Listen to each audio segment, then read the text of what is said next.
Hello everyone. Now today we are going to see our next topic in our soil mechanics is types of soil.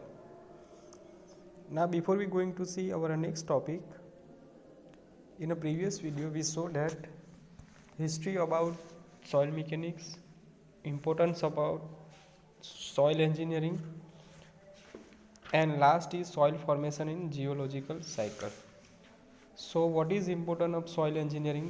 Soil એન્જિનિયરિંગનું મહત્ત્વ શું છે? તો civil એન્જિનિયરિંગમાં soil એન્જિનિયરિંગનું ખૂબ જ મહત્ત્વનું છે.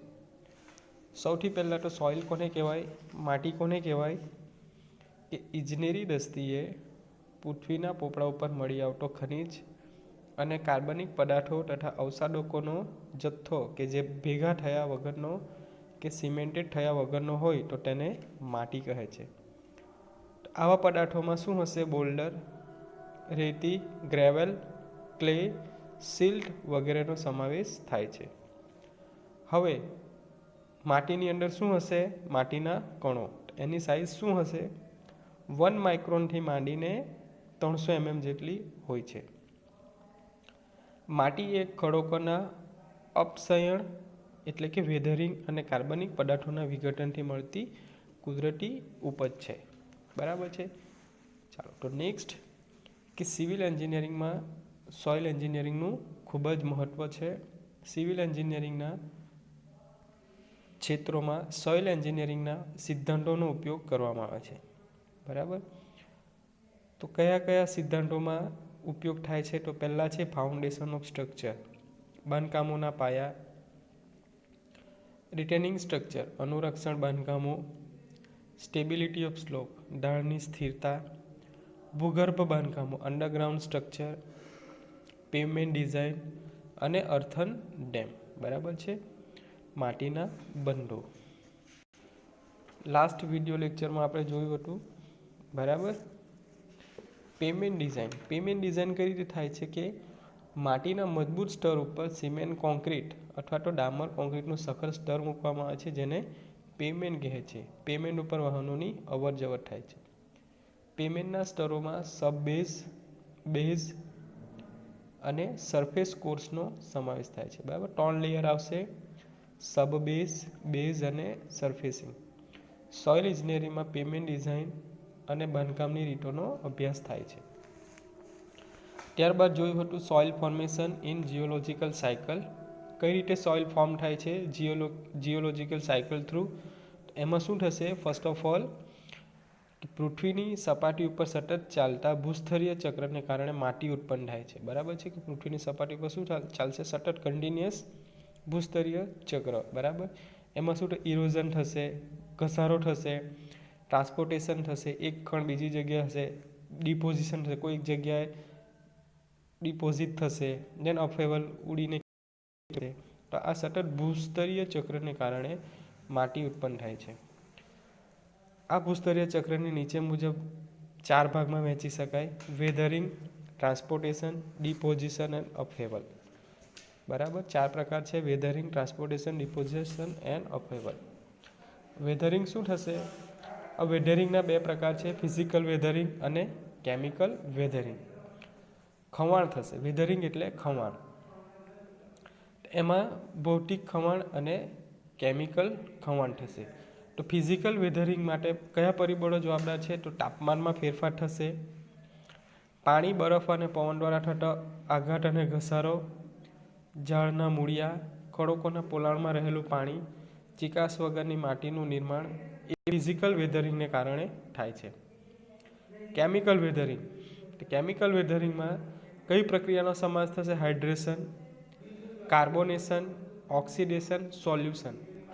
ચીકણી માટીનું નિર્માણ કેમિકલ વેધરિંગના કારણે થાય છે. બરાબર છે. Residual soil. રેસિડ્યુઅલ સોઇલ કોને કહેવાય છે? કે વેધરિંગને કારણે ઉત્પન્ન થયેલી માટી પેરેન્ટ રોક ઉપર જમા થાય તો તેને રેસિડ્યુઅલ સોઇલ કહે છે. બરાબર છે. વેધરિંગને કારણે, ખવાણને કારણે ઉત્પન્ન થતી માટી પેરેન્ટ રોક ઉપર જમા થાય છે. કેમિકલ વેધરિંગ કે પથ્થરના મિનરલના રાસાયણિક ગુણધર્મમાં ફેરફાર થવાથી નવા સંયોજનો પેદા થાય છે જેને રાસાયણિક ખવાણ કહે છે. હાઇડ્રેશન. હાઇડ્રેશન કોને કહેવાય કે આ પ્રક્રિયામાં પાણી પથ્થરના મિનરલ સાથે સંયોજાઈને નવા રાસાયણિક સંયોજનો પેદા કરે છે, જેને કારણે કદમાં ફેરફાર થાય છે અને પથ્થરનું નાના નાના કણોમાં વિઘટન થાય છે. કાર્બોનેશન, આ પ્રક્રિયામાં હવામાંનો કાર્બન ડાયોક્સાઇડ પાણી સાથે સંયોજાઈને કાર્બોનિક એસિડ બનાવે છે.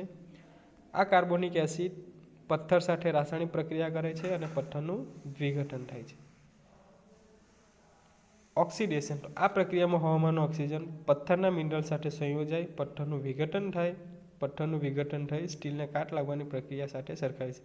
બરાબર, એનાથી સોઇલ ફોર્મ થશે. બરાબર છે, પથ્થરના મિનરલ સાથે ઘસાઈને સોઇલ ફોર્મ થશે, માટીનું નિર્માણ થશે. સોલ્યુશન, તો કેટલાક રોક મિનરલ કેલ્શિયમ કાર્બોનેટ પાણીમાં ઓગળીને સોલ્યુશન બનાવે છે. આ સોલ્યુશનમાં રાસાયણિક પ્રક્રિયા થઈને માટી બને છે. ટ્રાન્સપોર્ટેશન, તો ટ્રાન્સપોર્ટેશન કઈ રીતે થશે? તો પાણી દ્વારા થશે, બરફ દ્વારા થશે, હવા દ્વારા થશે અને ગ્રેવિટી ફોર્સ, બરાબર, ગુરુત્વાકર્ષણ ફોર્સના લીધે માટીનું ટ્રાન્સપોર્ટેશન થશે. બરાબર છે. પાણીની જેમ પવન પણ માટીના સૂક્ષ્મ કણોનું ખવાણ, વહન અને વિસ્થાપિત કરે છે. પવન દ્વારા વહન વિસ્થાપિત થતી માટીને ઇઓલિયન ડિપોઝિશન કહે છે. બરાબર છે. સિલ્ટ અને ક્લે જેવી સૂક્ષ્મ કણોવાળી માટી રણપ્રદેશના પવન દ્વારા વહન પામે છે અને જમા થાય છે. આવી સિલ્ટ અને ક્લેમાં સિમેન્ટિંગ મટીરિયલ ભળવાથી બનતીને લોઇસ કહે છે. બરફ માટી, ગ્લેશિયર ડિપોઝિટેડ સોઇલ, તો સ્નોનું દાબન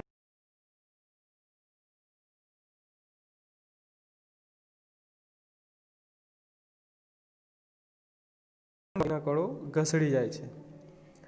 ગ્લેશિયર દ્વારા વિસ્થાપિત થતી માટીને ડ્રિફ્ટ કહે છે. ગ્લેશિયર પીગાળવાથી જમા થતી માટીને ટીલ કહે છે.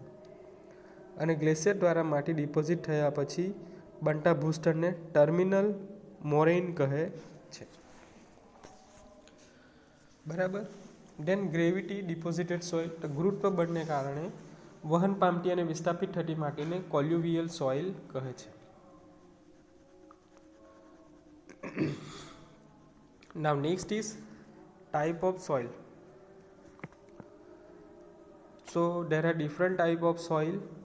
બરાબર, માટીના અલગ અલગ પ્રકારો છે. તો એલ્યુવિયલ સોઇલ, તો એલ્યુવિયલ સોઇલ કોને કહેવાય છે કે નદીનું પાણી માટીના કણોને ઘસડી લાવી કિનારાના આસપાસના વિસ્તારોમાં પાથરે છે, જેને એલ્યુવિયલ સોઇલ કહે છે. મરીન સોઇલ, તો સમુદ્ર કિનારે જમા થતી માટીને મરીન સોઇલ કહે છે. લેકુસ્ટ્રુન સોઇલ, કે નદીના પાણી સાથે ઘસડાઈને આવેલો કાપ સરોવરમાં જમા થાય છે, જેને લેકેસ્ટ્રીન સોઇલ કહે છે. ગ્લેશિયલ સોઇલ ઓર ડ્રિફ્ટ, તો ગ્લેશિયર દ્વારા વહન અને વિસ્થાપિત પામતી માટીને ગ્લેશિયલ સોઇલ કહે છે. ઇઓલિયન સોઇલ, તો પવન દ્વારા વહન અને વિસ્થાપિત પામતી માટીને ઇઓલિયન સોઇલ કહે છે. સેન્ડ ડ્યુન અને લુઇસ. કોલ્યુવિયલ સોઇલ્સ, તો ગ્રેવિટી ફોર્સના કારણે વહન પામતી માટીને કોલ્યુવિયલ સોઇલ કહે છે. બરાબર છે. કોલ્યુવિયલ સોઇલ કોને કહેવાય? તો ગ્રેવિટી ફોર્સના કારણે વહન પામતી માટીને કોલ્યુવિયલ સોઇલ કહે છે. ક્યુમ્યુલસ સોઇલ, કે વધારે પડતા ભેજ અને રસાયણોની અસરથી કોહવાટ થયેલી વનસ્પતિના જમા થવાથી બનતી માટીને ક્યુમ્યુલસ સોઇલ કહે છે. પીટ અને મગ, એક્ઝામ્પલ ઇઝ પીટ અને મગ.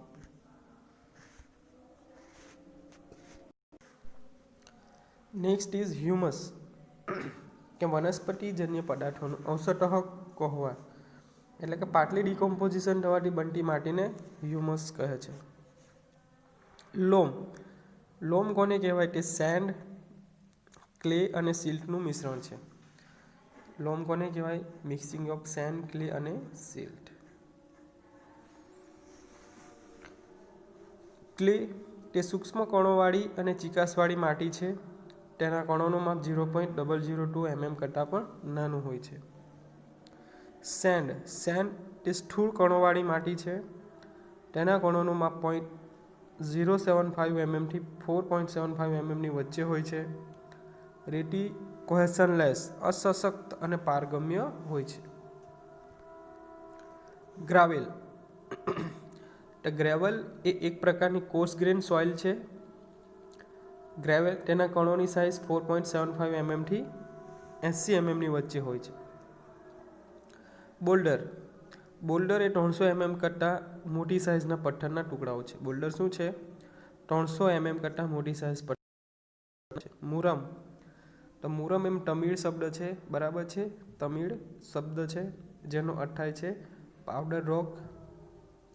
તે પથ્થરના નાના નાના ટુકડાઓની બનેલી માટી છે. So it is મુરમ. ગ્રેવેલ અને રાટી ક્લેના મિશ્રણને પણ મુરમ કહે છે, બરાબર છે. તો મુરમ શું છે? તમિળ શબ્દ છે જેનો અર્થ થાય છે powder rock. Next is black cotton soil. તો તે રેસિડ્યુઅલ પ્રકારની માટી છે જેમાં ઉચ્ચ પ્રમાણમાં મોન્ટમોરોલોનાઇટ નામનું ક્લે મિનરલ હોય છે, બરાબર. બ્લેક કોટન સોઇલ શું છે? રેસિડ્યુઅલ પ્રકારની માટી જેના ઉચ્ચ પ્રમાણમાં મોન્ટમોરોલોનાઇટ નામનું ક્લે મિનરલ હોય છે. તેની ધારણ ક્ષમતા ઓછી હોય છે. તેમાં સંકોચન કે અને વિસ્તરણનો ગુણ રહેલો છે, બરાબર છે. Black cotton soil. બેન્ટોનાઇટ. સો તે પણ એક પ્રકારની ક્લે માટી જ છે જેમાં મોન્ટમોરોલાઇટનું પ્રમાણ ખૂબ વધારે હોય છે. તે ખૂબ પ્લાસ્ટિક છે અને તેનું સંકોચન અને વિસ્તરણ ખૂબ વધારે હોય છે. Bentonite and black cotton soil.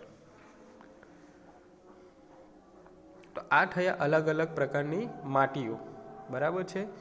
Black cotton soil અને બેન્ટોનાઇટ, આ બે સોઇલ ઉપર ફાઉન્ડેશન કરવું અશક્ય છે.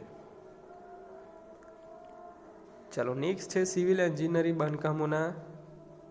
કામોમાં સોઇલને કારણે થતી નિષ્ફળતા, કે failures due to soil in civil engineering structure. તો સિવિલ એન્જિનિયરિંગના જુદા જુદા બાંધકામોમાં તથા તેની રચનામાં વપરાતી સોઇલની નિષ્ફળતાઓના કારણે સાથે નીચે મુજબ દર્શાવેલા છે. તો બાંધકામના પાયા, કે સિવિલ એન્જિનિયરિંગના બાંધકામો, મકાનો, પુલો, બંધો, કેનાલો, ટાવર વગેરેના પાયા સોઇલના સખત સ્તર પર ટેકવવા જોઈએ. વધુ પડતા વજન, પાયાની સોઇલની અપૂરતી દાબ્યતા, કમ્પ્રેસિબિલિટી, શિયર સ્ટ્રેન્થ અથવા તો ધારણ ક્ષમતાને કારણે બાંધકામમાં અવસાદન એટલે કે સેટલમેન્ટથી નિષ્ફળતા થાય છે, બરાબર છે. ફાઉન્ડેશનમાં થશે વધુ પડતા વજન અને સોઇલની અપૂરતી. સોઇલ પ્રોપર્ટીઝ કઈ છે? દાબ્યતા, કટન સામર્થ્ય કે ધારણ સામર્થ્ય. માટીના બંધો, કે માટીના બંધોમાં સોઇલ એક મટીરિયલ તરીકે વપરાય છે. મધ્યભાગની સોઇલ કાપયુક્ત અપારગમ્ય હોય છે. બંધના કેસિંગ વિભાગમાં વપરાતી સોઇલ પારગમ્ય બને તેવી હોય છે. બંને નિષ્ફળતાના કારણોમાં અવસાદન સરળ મુખ્ય ગણી શકાય.